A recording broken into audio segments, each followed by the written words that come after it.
All righty, there we go. It is episode 73 of the Odd G's podcast, brought to you by the Fudge Kitchen, with myself, Jason Martinez, and there he is, Harry Mays. Harry, are you looking to escape in the middle of this podcast by Spider-Manning up a wall? Dude, if I tried to do that, I can't imagine the amount of tendons or muscles that I would injure. I don't have that kind of athleticism, and I never did. Well, okay. Apparently this Brazilian Danilo Calcavante's got it. He's been on lockdown here in the Chester County area for many a day now, restricted movement. Yeah, how can they not find this guy? I mean, I haven't really been keeping up with it, but the last I heard, he was like in Longwood Gardens area. Apparently there was a sighting yesterday of him picked up on what's called a trail cam. Right. And identified again in the Longwood Gardens area. Well, what do they have? Like Barney Fife going to look for him? I mean, send the fucking state police in there and let's go. They have the state police in there. How do they not find him? This guy's only 5 foot tall, first of all. Right. He's evidently got no outside help, or he'd be out of there. Yeah. He wouldn't be still within that area. Right. But this guy, people do want to understand too, like this area of Chester County where he is heavily wooded.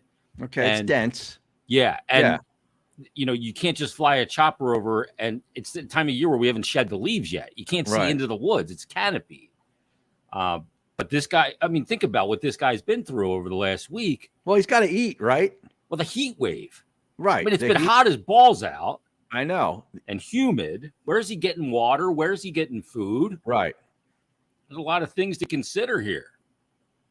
Did you see how he got out of the Chester County prison, Harry? I didn't see the video, but a buddy of mine described it to me like a Spider-Man type of thing. You didn't see it? No, I didn't see it. But apparently somebody escaped in a similar fashion from the same facility not long ago. Yes. And their solution to the problem was to add razor barbed wire to this rooftop, which this Danilo Calcavante managed to shimmy his way through. Yeah, so I guess there was an opening in the razor wire, right? Like a kind of a gap. I don't think so. I think he just kind of shimmied his way. The dude's tiny. Really? He's like 5 foot, 120 pounds. But he's a vicious fucking murderer. Yeah, he killed people. He killed his a girlfriend maybe, and somebody else 38 times in front of her kids. Oh my God! And he was wanted in Brazil for a murder there too before he got into the country. For Christ's sake. So here he is at the Chester County Prison. I mean, that guy sounds like he's a perfect guy to walk the streets of New York City right now in San Francisco. Yeah. Just here be walking he's free. Around. He's back there by the door, Harry. Yeah. Now watch this move. Leans into the wall. How about I just walk the wall? Wow. And then somehow when you get to the top, you got to pull yourself over, I guess. Right. But there he is. That's how he escapes. Wow. And that other guy must have been in on it. He was on lookout. Well, it looks that way, but that's actually apparently a basketball court right there, and he's getting ready to jump back into the game. Really? Into the 3-on-3 tournament. It's funny because as soon as this guy disappears from view, so does the other guy. Yeah, but he's jumping back into the basketball game because a lot of people did make that suggestion. Now, a lot of people lauding this guy, going, well, if he was good enough to escape, you should let him go. But the dude's a hardened criminal, for Christ's sake. Who thinks we should just let him go? Yeah, social media, these people. That's the social media thing. Okay. I want that guy to break into one of those people's houses to go get some food today. And then we'll see what they say about it. Yeah. Joey P goes, Spider-Man. That's what Harry looked like on a Friday from the office, early to play 18. You shimmied out of Hagian's office after a post-show Friday meeting. Oh. You have got to get faster.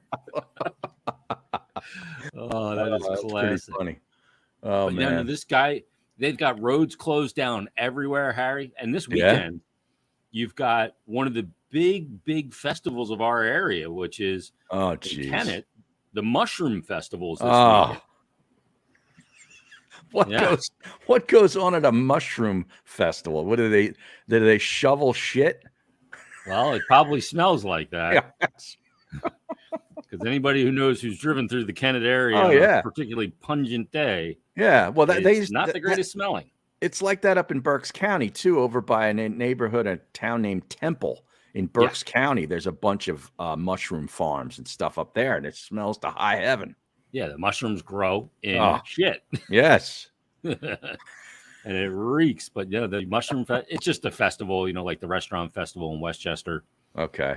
But I don't think this guy's going to be going to get online to get a kebab on a stick. Well, there'd be a lot of food trucks out there, I'd imagine, right? Yeah. He might go stock up. Yeah, you never know. But this guy's been on the loose now for 9 days. Wow. And causing all kinds of issues out here with the schools, everything. So, well, right. The school's just opened. And didn't he break into somebody's house and had turned the lights on or something while the people were in the house? Yeah, the guy flicked his lights and then he flicked the lights back at him. Right. He's probably in there, to get some supplies, get some and then they water called the cops, right? And then he was gone. He was gone.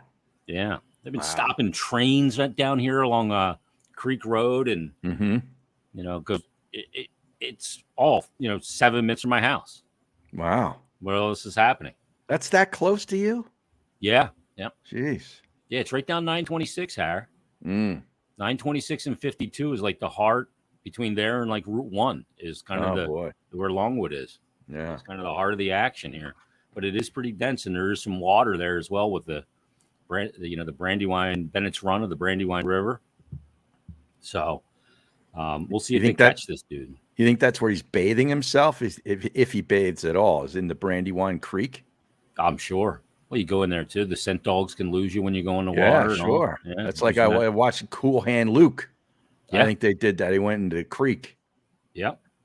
That's a great movie. Oh, fantastic. It's just a phenomenal movie. It's one of the best, as a matter of fact. So we'll see if they get this prick, but it's a lot of people would like to get him before kickoff on Sunday, Harry. Right. Yeah. You've got football season. Well, see, if he survives out there in the wild till Sundays, that might be a great time for him to make a move, because everybody in the Delaware Valley is going to be distracted watching the Eagles and the Patriots. Yeah. That'd be a good time for him to pierce the perimeter, as they say. Yeah, exactly. I've been saying to my wife, I said, they need to get U.S. Marshal Gerard out here. Tommy Lee Jones from The Fugitive. I didn't do it. I don't care. That's another great movie. Oh, fantastic. Yeah. They don't make great movies anymore. No, not that I've seen. No. Certainly. So, did you watch the game last night? I did, and I fell asleep in the second half. I had the under 53 last night, so that was a winner. I woke up and realized it was 21-20 the final, and nice. Detroit had pulled off the win. Detroit had to win that game. KC was playing without their best offensive player other than Mahomes and Kelsey, and then their best defensive player is sitting out possibly till week 8 in a contract dispute. So you're down those two. There's a lot of hype coming in on Detroit. A lot of people, a lot of expectations now. They got a bunch of, weapons. They got a pretty good team. They got a great defensive end, pass rusher that they drafted a year or two ago. So they got some talent. And a lot of people think they may win that division or at least get a wild card. There's a big, I think, week 16 game that figures to play into the playoff picture when Detroit takes on Dallas in week 16. I was looking ahead at the schedule for Colin Thompson wanted me to pick out some key games in the year. And that one jumped off the page at me. That'll probably be for a wild card spot. Wow. Yeah. Okay. You got some good games this weekend coming up. Obviously, 49ers are opening up in Pittsburgh this weekend. Mm-hmm. Maybe an improved Steeler team. We'll see. That division the Steelers are in, that AFC division is brutal. It's good. So tough. Well, we'll see what Deshaun Watson has in, his first full year with the Cleveland Browns. But, a lot will depend on that. But the other three teams, there's a lot of people think that Lamar Jackson will win the MVP this year. Yeah. And then you got, like you said, Pittsburgh. And then, of course, you get Joe Burrow. If he's healthy, I know he dinged himself early in preseason, and I don't know what his status is for Sunday. But that guy, when he's on the field, that team they're electric. They have another week 16 battle against the Kansas City Chiefs that, who knows, could determine home field, in the playoffs. Wow. Harry, you got this whole thing scripted out. You're only on week 16. Hey, this is what I do. Okay. This is what I do. I had week 1 of college last weekend, and Deion Sanders shocked the world. Yeah. Yeah. And then tried to make it into a racist argument after the game, which I didn't understand. Which wasn't a shock to the world. Well, I'm not threatened by his success. I love it. I think it's great for college football. Yeah. Always been a Colorado used to be a brand back in like the early 90s. I mean, they won a national championship. I think they might have had a share it. That was back when they had those split national championships. And I think Brigham Young and was it Brigham Young and quarterback that played in Colorado? What was his name? Cordell Stewart. Cordell Stewart, yeah. Yeah. And Eric Bieniemy, of course, now with the Washington Commanders as their OC, was a big star for Colorado. That was back when McCartney, I think was his name. Bill McCartney. Am I getting that right? Joey B would know because he's Mr. Colorado. But I think that was who coached that team. And they were good every year, man. Yeah. They just put guys in the pros. And then all of a sudden, the program goes into the toilet, and then they switched conferences to the Pac-12, which didn't help anything. Now they're back out of the Pac-12, which doesn't even exist anymore. Notice how a whole conference disappeared in like 3 days. Yeah, he said yes, McCartney, not Paul McCartney. McCartney, he's touring again. I know. He's how old is he? 82 years old. 82. I think he's like 82, something like that. Yeah. Wow. And he's 20. He still looks good though for his age. I know. For Christ's sake. I know. He's kind of like Dick Clark. Yeah. Like his look never changed. 81? 81 years of age. He just turned 81 June 18th. Well, now, truth be told, what Sinatra might have died at 88. I saw Sinatra when he was around 80, and he was fantastic. Is that right? Yes. Every bit the showman. The voice was tremendous. And I sat in second row so I could see him. He was standing right in front of me, and he looked good. He's drinking his freaking bourbon. Oh, it was awesome. He was like 80. Well, what's his name?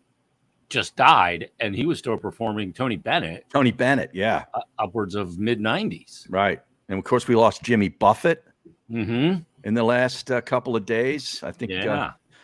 I didn't know that. See that coming? No, but apparently his health had deteriorated. I don't know if there was some form of cancer. I don't know, but he passed in his sleep. We can only be so lucky. Hopefully that happens to yours truly. His the favorite son, of course, of the Keys. Oh yeah, well, I mean, there's many homes. There's many homes for him. New Orleans. Like you said, the Keys, and any place. Margaritaville is a state of mind. And it can exist anywhere. Okay. And were you a big Buffett guy, huh? Oh, I was. Oh, yeah, absolutely. I've got about 15 of his CDs. Is that right? But, so you were a Parrot head. Well, I mean, yeah, I guess if you go to the concerts in the 90s and 2000s, you were considered a Parrot head. But I liked his stuff way back even before Margaritaville. Like his first couple of albums are tremendous. But that guy created a lifestyle. Oh, yeah. I mean, think about what he did. He had a song in the mid-'70s that became a hit, and through that created a lifestyle and a subculture out of the lyrics. Yeah, and it became his brand. Yeah, and he made bazillions on it. There's a few bands or performers that have done that. Obviously, the Grateful Dead are a band that have done that. Fish has kind of followed in that footsteps to some degree. Jimmy Buffett's done that. Bruce Springsteen's done that. Yeah. Although he's now he's canceling shows left and right. Is he not well? I think there's something going on with him. I'm not sure exactly what it is, though. All right, Joey B, I knew he'd have the answer. Colorado and Georgia Tech shared the national championship in 1991 or something. Sometime back then, but it was Georgia Tech. Georgia Tech? Yeah. Who's on that Georgia Tech team? I'm trying to remember that. I don't know. Wow. Yeah. 94, it was Nebraska, and Penn State was undefeated, beat Oregon in the Rose Bowl. Yeah. Prior to, I think it was 90, maybe 92, when Colorado and Georgia, around that time. Yeah, I said 91. 91. Yeah, right around that time. Somewhere around there. Wow. Yeah. That's impressive. Good work by Joey B. What other games are you looking forward to on the card this week? You got the Cowboys and Giants on Sunday night, Harry. Is looking at that game. Is that Sunday night or Monday night? That's Sunday night. That's the 10th. Oh, okay. On Monday night. All right. Now you just said Monday night. No, Sunday night. I mean, yeah. The 10th is Sunday. The 11th is the Bills Jets. Oh, Bills Jets. All right. Now that one, Rodgers. I'm very looking forward to that one. Yeah. Because all the hype, obviously, with the Jets, Aaron Rodgers, and the Bills. The Bills are this team that've been kind of knocking on the door the last 2-3 years. Yeah. And they haven't been able to get past either Cincinnati or Kansas City. Mm-hmm. But it's a big year for them too, or they might have to start breaking up some of that squad, or maybe they fired a coach because you just can't get over the hump. But that game, I'm looking more forward to the Monday night game than Sunday. Something about the Giants that just bores the shit out of me. Like Daniel Jones? Yes. Yeah. And I know the head coach is a really good offensive mind, and he's done some good work already with them. Yeah. And they could surprise some people this year. I get that. But I don't know. They're just, to me, it's not like back when the Giants were with like Parcells and stuff, man, you were just like, this team, I hate this freaking team. But they were so good. Like you hated Phil Simms. I hated him. Yeah, but even after Parcells, when you had some of the other coaches there, whether it was who was the guy? Fossil. Yeah, Jim Fossil. Jim Fossil pushing all the chips to the center of the table. Yeah, with Eli Manning, and you had Eli there to hate, and you had some other key figures. But you're right; they seem to have lost some teeth. Yeah, I like Saquon Barkley. I can't. It's like hard for me to hate him. He's fun to watch. Yeah, yeah. And he's hardly ever healthy. That's the problem. Yeah. But yeah, the quarterback is just a flat line to me. Yep. He defies my one thing, Harry. You never draft in the first round of the NFL draft a player that came from a school that's either more known for academics than football or their basketball team than football. Yeah. Although their football team, their football team beat Clemson the other night, and that coach has done a tremendous job since he was a rookie coach for them last year, and they won I think 8 games. Yeah, for Duke. Yep. That is, of course, where Baldy played his collegiate football. He finished there. Yes. Yeah. Baldy, I think, was initially going to go to the Naval Academy, and something happened with that, and then he ended up at Massapequa Community College in Long Island, and then from there went to Duke, and then from Duke to the meat locker. Yeah. Colin's got a random question for HMAs. Have you ever been to Sleepy Hollow, Harry? I haven't, but what a golf course. And the U.S. Mid-Am is taking place there this week. And a buddy of mine, John Rusk, is actually participating in that. He qualified for it. Local guy here that owns Lulu Country Club, a great spot.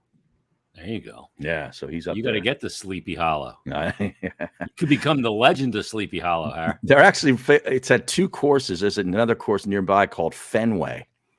Fenway and Sleepy Hollow are right up there, and I believe it's Westchester County, New York, maybe. Mm-hmm. Yeah, I think so. Just over the Tappan Zee Bridge, Harry. I think that's around where it is. Okay, maybe I'm wrong. What do you what are your thoughts? Early thoughts here on the Eagles game against the Patriots. I saw this video tweeted out of Bill Belichick doing about 10 minutes on NFL long snapping. I don't know if you saw this. About wasting a roster spot on a specialty like long snapping, and why don't you just train somebody?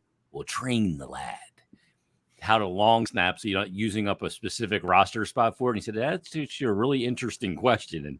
And just went on for 10 minutes about it. It was great. It is kind of an interesting question. In fact, I never even thought of that. But yeah, why are you dedicating a roster spot that has to be allocated each and every week for just a guy that does that? When I always wondered, why didn't the freaking center do that? Yeah, why is it that difficult? I don't know. I mean, it's obviously you're snapping it 10, 15 yards or so. You got to zip. I'm sure that Jason Kelce could handle it. I would think so too.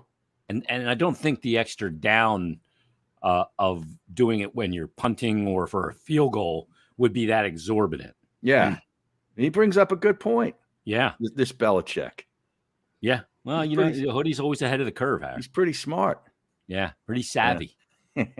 Now, the Players Union might have something to say about that. Well, the roster spot would still be used. But I know. But I mean, now you're taking sort of a specialty player that is no longer needed. Yeah, but our world used to be full of specialties, but no longer is, because it's become a world of, stripping down, stripping down staffs and having people do more double Renaissance. duty. Yeah, multiple things. Like when I first got into radio, Harry, if you were, the midday guy on a rock radio station, you did that. You maybe cut a couple commercials a week, and produced them. But you're like Tony Harris. Yeah. Now the voice guy and a DJ. Yeah, the midday guy cleans the bathrooms, does all this other stuff, does the web, all this bullshit. You got to do all these different jobs now. Why they haven't been able to do that with the long snapper though? He's defied the laws of generalized business in this country. Yeah, well, when professional football starts behaving like radio, we got real issues. Yeah, it's a good point. Okay. All right. I mean, that's a good point. You could be the program director of 3 different stations now. Yeah, and often you are. Yeah, exactly. I mean, and again, it's impossible because a lot of times those stations are competing against each other. Yeah. I knew it was in trouble when I was at CBS Radio, and we started to have to run like promos for other stations in the cluster that were after the same audience, the men 25 to 54 demographic. Yeah. I knew, okay, this is a problem. Yeah. When we're running Danny Bonaducci morning show promos on WIP, that was that's when I said, oh shit. Yeah. They really don't know what they're doing. Oh, for when he was on YSF? Yeah. Yeah. He did mornings there. When he was out to shake a million hands or something. What was that promotion that they were doing? Handshake. Yeah. Yeah. That was an Andy Bloom production. Now they're saying on the chat here that Belichick and his girlfriend broke up. Is that right? Yeah. The young thing, right? This Linda Holiday. I don't know how young she is. I mean, she looks to be probably in, I would say, 40s or 50s, maybe. She looks pretty good. She's walking on the beach with big old Bill here. Probably out in probably in Nantucket. She looks a lot better than Bill. Let's just say exactly right. Yeah, they did break up. I see this one day ago. Oh wow! What did that breakup go like? Yeah, he's spending a little too much time watching Eagles film.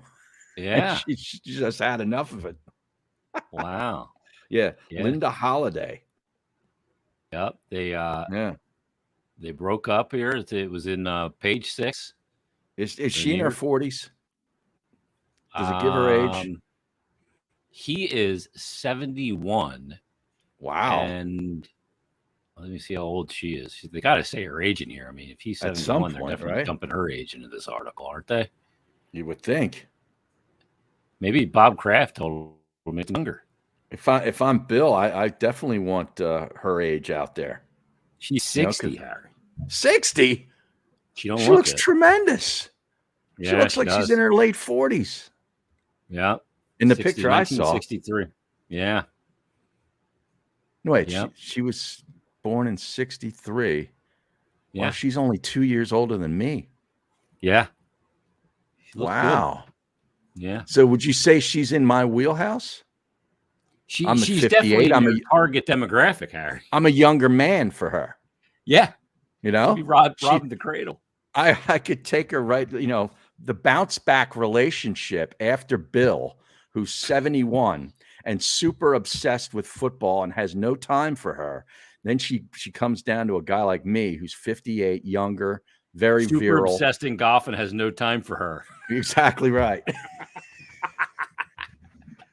You're just replacing football for golf. What's the difference? Right. Well, I'm not stuck in some dark room watching film all night.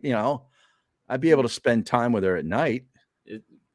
After she makes your sandwich? No, after she makes me a couple cocktails. Yeah. You got to judge her, Harry, on how good her pour is. Exactly. Yes. You put her through a rigorous testing regime of how heavy is your pour. Too much cranberry, Toots. Make that one. That one's for you. It's got to be a lot more clear. Right. Am I clear? Exactly. Crystal. Joey B says that Harry just had an epiphany that she's only 2 years older than me. And she's 60. Oh, God damn it. I have to run over. This clock alarm I have in my studio always goes off at this time. And I don't know how to turn the friggin' thing off. Can you hear that like white? No, I can't hear anything. It's on some radio station that doesn't exist, so it's just playing crackle sounds. So now I do hear it. I do hear it. You hear that? Yeah, go ahead. You talk for a second. Yeah, okay. I'll talk. What's more important on an older woman, the poor or the poors? All right, 610. I don't know how to turn this thing off. Oh man, it's like an old school alarm clock, right? You know that turns on the radio to wake you up. You set it to a station. Well, why is it even on? I don't know. It just went. Like, we just lost power unplug it. And everything reset. Why need the clock? Oh. Yeah, Boulder, Colorado is apparently going crazy because they have their first home game in the Dion era this weekend against Nebraska. Wow, so they're going to be out there in the RVs. Oh, it's going to be insane. Tailgate.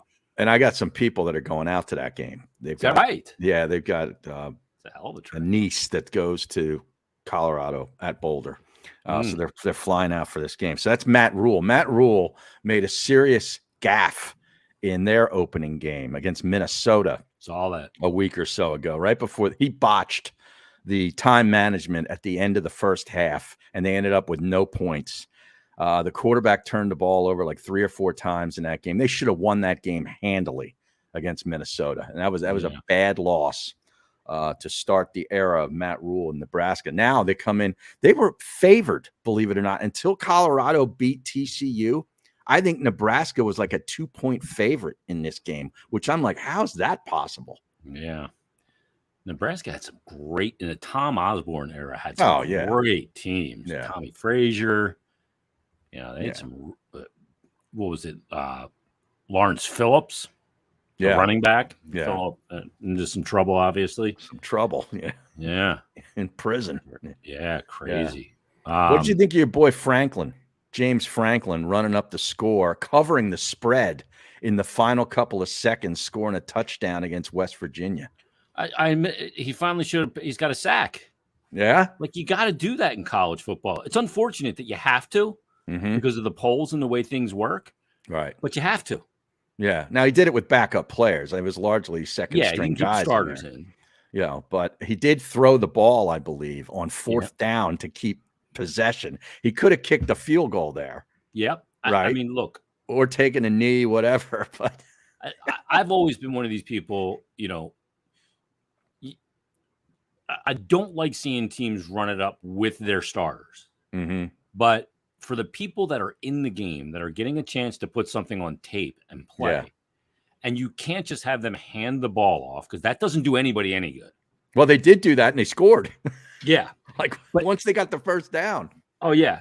Yeah. But like, look, if you don't want the score to go, then stop them. But in college sports, that's tough because there's such a disparity between some of these teams. Yeah. You got to pummel the teams that you're supposed to pummel. You got to. And it's just part of the system. And until they change the system, I don't even know what they could change it to. Yeah. And I guess 31-15 wouldn't have looked as good as 38-15, which I think was the final. Yeah, and you covered the number. So yeah, how about that? Imagine all those people, all those alumni betting Penn State, and they're sitting there just wringing their hands in that final possession. And then they score. Yeah, and you go, and all of a sudden you're cashing. Right. And let's face it, more people have money on the Penn State side than have money on the West Virginia side. What are you implying? That people from West Virginia don't graduate and don't make any money? No, that's not what I'm insinuating. Is that what the implication is? True. No, but what I'm saying is the fandom and the fan base. First of all, people like betting a favorite, especially one that's top 10 rated. Okay. Over a program that's not what it was in West Virginia. Right. That's number one. Well, their move to the Big 12 has really screwed them. Yeah. If you ask me. They lost all their regional rivals with Pitt. I mean, I don't know. Do they play Pitt anymore? Who knows? And that was the big one, the backyard brawl. That was the big one. Yeah. Yep. So, yeah, I'm not sure. Is there any college games that are popping to you this weekend that you really love? Well, Alabama and Texas this weekend. Yeah, that's a big one. That's a pretty big one. I'm interested to see because that quarterback for Alabama, he had I think 5 touchdowns last week in his debut for the Crimson Tide, and Texas is rolling in here with some high offensive octane and expectation. So I'm interested in that game. I'm trying to think. Delaware goes to Penn State. That's nothing. Yeah, My friends at Penn State sold those tickets. They were like, we're not even going to that game. Yeah, had I been a student there, I would have sold those suckers too. Yeah, exactly. And rented out the apartment like we used to do. Well, I mean, the Colorado-Nebraska game, I'm interested to see. Yeah. If Deion can, can keep this going, if that was just a fluke or what. And I always root for Matt Rule. I'm trying to think here. What's another game? Temple plays Rutgers this week, I believe, at Rutgers. Ooh, okay. Yeah, that's kind of interesting. Rutgers dismantled Northwestern last week, and Temple came back to beat Akron in their debut. So 2 1-0 teams going at it there. Yeah, let me see. I'm just scrolling through here. Notre Dame plays North Carolina State. Is that at Notre Dame, Harry? Or is that's in Raleigh. NC State? Okay. Yeah. Let's see. Ohio State has Youngstown State. That's kind of like a Delaware Penn State game. Yeah. Utah against Baylor. Clemson plays Charleston Southern. Boy, I feel bad for Charleston Southern. Yeah. They're going to open bad timing. They're going to open up a can on them. Yeah. Miami against Texas A&M. That's a good one. I like Miami's quarterback. Let's see. Iowa State. That's usually a pretty decent game. And let's see if there's anything else. Nah, it doesn't look like it. Do you like the Eagles in the game this Mississippi weekend? Tulane. I do, but I think it's going to be close. You do? Yeah, I do. You don't think it's... I like New England's defense. I think like Belichick having this amount of time to think about that. I mean, he's had all summer to try to figure out some scheme to contain these offensive weapons. Although I did in Colin's survey, gave us a survey, some of the guys that are big on football, about who you think the MVP, offensive player of the year, all the kind of awards. And I said Jalen Hurts for the MVP. Did you? Yeah. Yeah. Do you like the Eagles to cover the number, the 4 on the road? It's an interesting number. What's the total? The total in the game is look here. See if it's, of course. You just give it's 45. 45. Do you like the under there? Yeah, I'd probably go under there. Yeah, I would too. The money line is let's see here. Minus 192 for the Eagles. Okay. Yeah, I could easily see that being like a 3-point game. I think it's going to be close. Yeah. Everybody's talking about all the other teams in that Eastern division of the AFC except New England. Yeah. Nobody talks about New England. Yeah, and that's almost amazing. Yeah. When you consider who the head coach is still. It is. It really is. The Commanders are a big favorite this weekend. 7-point choice over the Cards. Oh, yeah. The Cardinals stink. Yeah. Yeah, they stink. They're trying to figure out a way to get out of the Kyler Murray business, even though they gave him that contract. They gave him a shit ton. Yeah. Yeah. And now already they went out of it. Well, yeah, he's not the guy. Yeah. He's not the guy. Now, what do you think of this Hurricane Lee? I saw as a category 5 in the Atlantic Ocean right now. It's not good. They don't know where it's going. Well, they don't think it's going to come to landfall, though. Do they think it's just going to sort of keep spinning around back out and stay out in the sea? From what I saw, yeah. I'm not hope sure so. if that's changed or not, but as someone who's lived through a Category 5 hurricane, Wilma, down in the Yucatan Peninsula, Harry, that's nothing to mess around with. No, it isn't. If it's coming to landfall where you are, get out. Yeah. As Harry Mays once said, get out. Now, did you get your package this week? I did. Yeah, I got that Shore Boy. Yeah, that exact one right there. The Shore Boy. Is that a water shirt?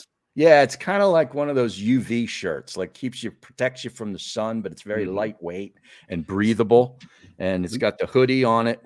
It's good for being at the pool, being down the shore, whatever. And guess what? My wife intercepted the package before I got it, and she's already hijacked the item. Yeah. Well, that'll tend to happen. Yep. Hijacked it. Shoreboy.co is the website. Check it out. Yeah, very cool. I always wear like a water shirt because I don't want to get anything on the tattoos, of course, and cover them up. And plus, I'm fair skinned. I don't tan. Mm-hmm. I burn and you peel. burn. Yeah, great. And I don't want to do that. But the thing that makes that Shore Boy thing great is it's got a hood for this bald head. Right. Yeah, it's perfect for you. Yes. Yeah. It's either I got to wear the Shore Boy with the hood or the bucket hat. There's protect the hood. The dome.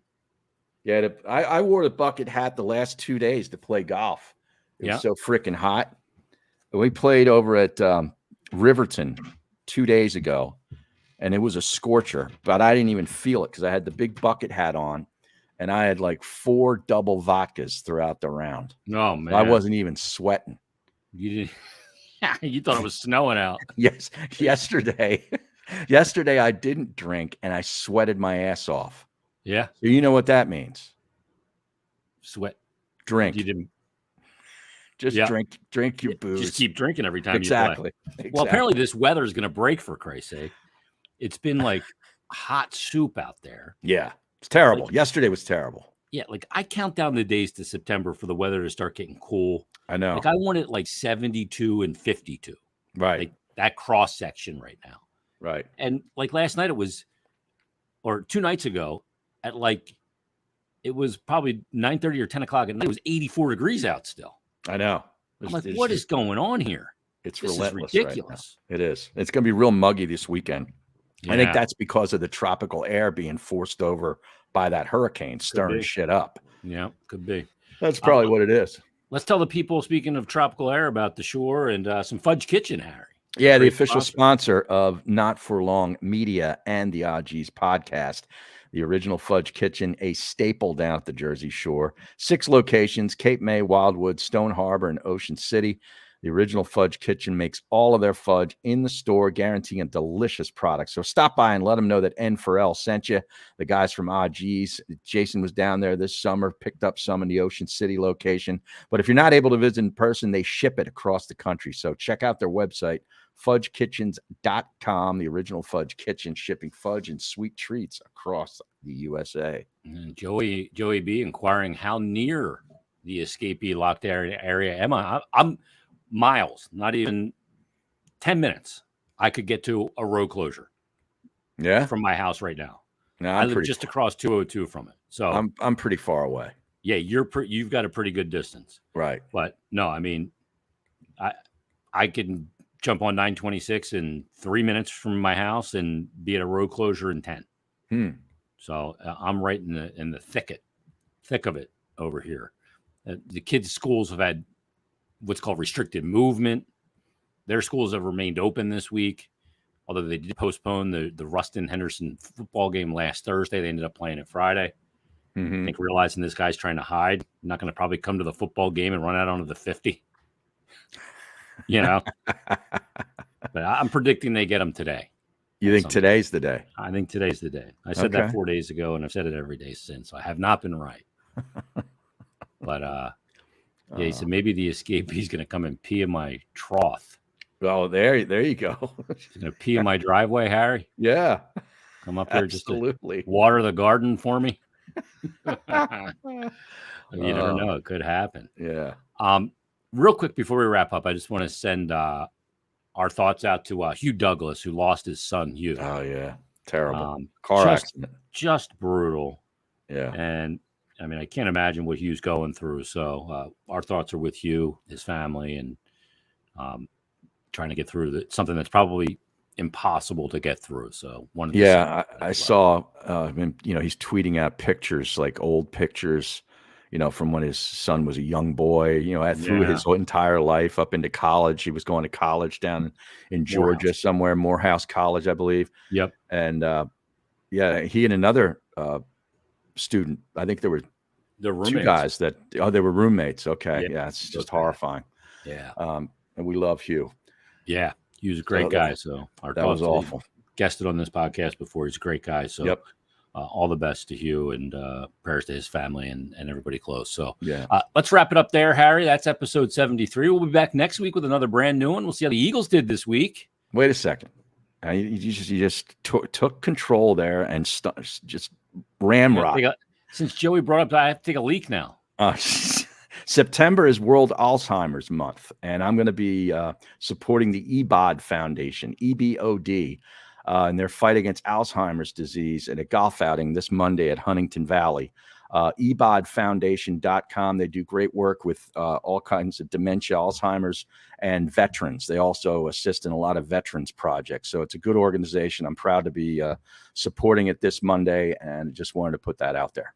Awesome. People can go to ebod.com. EBODfoundation.com. EBODfoundation.com. Yes. There, learn more information about how you can help as well. There it is, episode 73 of the Odd G's podcast. We'll talk to everybody next week. Have a great